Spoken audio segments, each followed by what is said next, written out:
Once again, good afternoon, Mr. Hagoya and Ms. Eore, and those who are watching. Today, or in this afternoon, me and my friend, Mr. Kura, we're going to do a little sort of presentation about our topic, which is gender stereotype in Papua New Guinea. The points for discussion is, the main points are written and pasted up at the back, and we will use these points to at least talk and discuss about stereotype belief in our society, culture, and community, and all in all, our country at large. Okay, first of all, let's talk about stereotype. Okay, gender stereotype is a perception about a particular group or people or society depending on their characteristics. Let me say that. Okay, stereotype.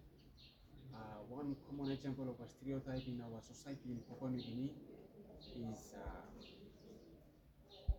gender inequality. Okay, gender inequality is a common form or example of stereotype in our community or society. And the other one is limited access for women to access education, and the other one is bride price or polygamy. Those are the three main common examples of stereotype in our community or society or in our country. Okay, these examples, the causes of these examples, why this example 7, it's mainly caused by limited access for women in education, limited access to resources, and the last one is lack of law enforcement in our community or country. Yeah, that's why this leads to this problem or because of this stereotype in our community. Okay, stereotype. Let me bring it back to where we come from. In our homes or community, stereotype is being happening there. In our country or community, we used to refer men as the boss or the head, and we look down on our mothers and sisters. Am I telling the truth? If you are women watching this video, I think this is the truth.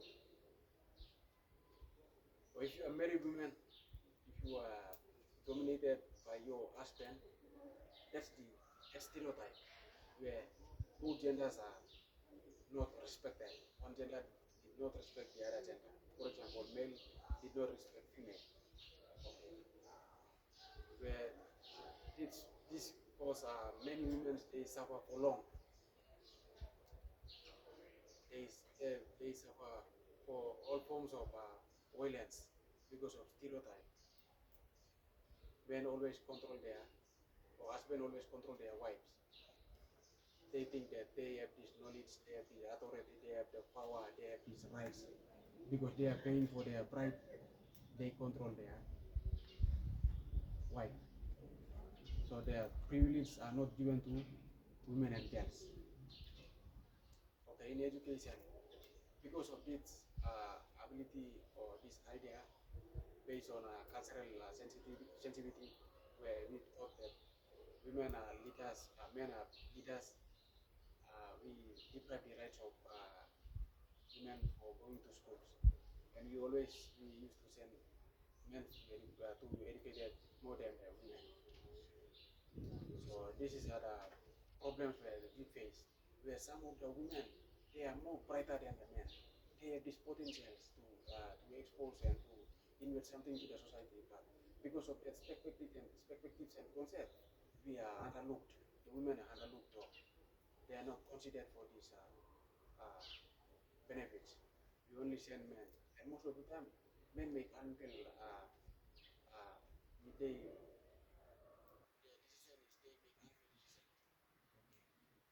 they make unfair decision. Okay, they go and they fail us a lot. So sometimes that has involved. Let's make impact. Men and women participate in all this. Okay, the other thing which stereotypes bring into our activity is lack of access to resources. For example, our parents may only have a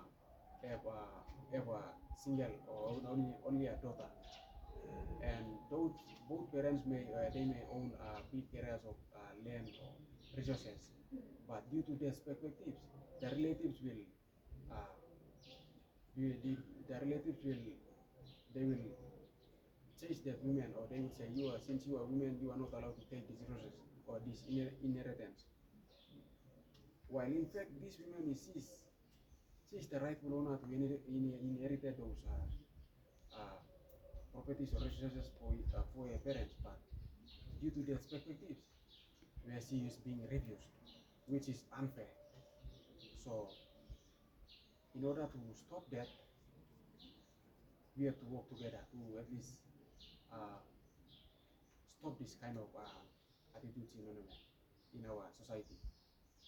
Okay, the effect of this due to that causes is resulted in the effects, some effects that happen in our society is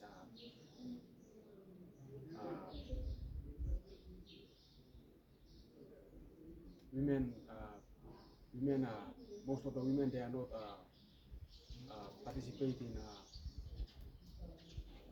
political or politics in our country. Units in 2022, only 2 seats in the parliament are won by the women, and the majority of the seats are won by the men. So that's the impact of stereotype. We think that men have the knowledge and power to do everything sense. That's why we are not giving a space for women to at least uh, expose themselves and participate in decision making and contribute to the development of our constitution. So thank you. I will stop here, and this time I will give this little time to my brother, Mr. Kura, to at least talk about the explain further about some impact, the other impacts and strategies of addressing stereotype in our society. Thank you. Thank you very much, Mr. Waim. Our discussion will carry on to look at some of the impact of gender stereotype beliefs here in Papua New Guinea. As you can see, gender stereotype is one of the violence, can relate to abuse sometimes. This violence is relating to gender to another gender. Impact of gender stereotype impacting various aspects of life, including education, social roles, and economic opportunity. Gender stereotype impact in social roles. Traditional gender roles often limit women's opportunity participation in education, leadership, and decision making. As here in Papua New Guinea, we came under the paternal culture that we follow father side. Traditional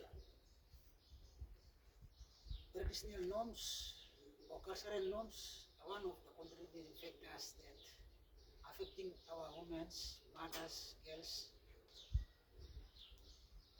according to their rights are deprived in the society, like in terms of decision making, equality in education, leadership, job opportunities, resource distribution. There are some of the contributing factors of social roles where women or girls are deprived, their rights are deprived by the communities and societies, and through our cultural norms based on paternal culture, where everything is going to father side. Men and boys are head of everything, resources, wealth, everything. So in this sense, you can see that gender stereotype is involved. Another example is education. Education nowadays, you can see that majority of girls and women are live behind. They are in communities, they are in society. They are not take part in education. They are left behind. Only minority are attending schools, work in the government system. They have limited resources. Their rights are deprived by the community and their parents because of cultural norms. They blame cultural norms. That's the only cause of the impact of gender stereotype in Papua New Guinea. The second one is bride price. Bride price is one of the contributing factors that affect gender stereotype in Papua New Guinea. You can see that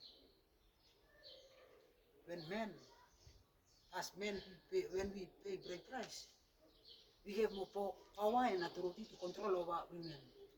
And at the same time, women have no right to participate in decision making in the family, distribution of resources, accessing other opportunities like getting a job or go to school. All these rights and responsibility for women are deprived by the husband. So husband is control over his woman. So that is the impact of gender stereotyping. So now our discussion will move on to some of the strategies as people in the community to address, and we can minimize this issue, gender stereotype. Okay, the first thing we'll talk about is education and awareness. Education and awareness is one of the contributing factor that, one of the things that as people can use in the community to challenge the community on behalf of addressing this issue, so we can use this awareness to minimize this issue of gender stereotype in our community and society. The second one is empowerment, focusing on women's political partnership, economic empowerment, and access can help shift power dynamically and challenges traditional norms. For example, if we send or our government is allowing women or girls and fight for their rights to attend work or attend school, this can help us, Papua New Guinea, to reduce this violence of gender stereotype. Another one, the third one is the bride price reform. Bride price reform, I think, is one of the good idea that we can implement, or our government or our culture can change this type of how we paying bride price. Sometimes we can make women can have their rights to participate in some of their opportunities. Like we do away some of the bride price criteria, like making awareness, changing people's minds, so that this type of mentality of being bride price and take ownership for women's rights and responsibility in the society must disappear in our minds. So our government or judges can come up with some of rule or law that can change this system. Okay. Secondly, finally, I will give it to my colleague, brother Mr. Waim, to make a conclusion in behalf of our topic, gender stereotype. Okay, thank you, my brother Kura. Okay, this is the short presentations about stereotype. Okay, to conclude everything, all in all, stereotype happens because of cultural sensitivity or cultural norms, strong belief in our cultures that leads to such practices. But to move away or to minimize these things, the main key strategies that will help us or assist us to get rid of this stereotype belief in our society are highlighted by my brother Mr. Kura already. So this will be our take-home message. So let us take this at home to help us work together to stop this practicing outside. So we as we have to work together to end this.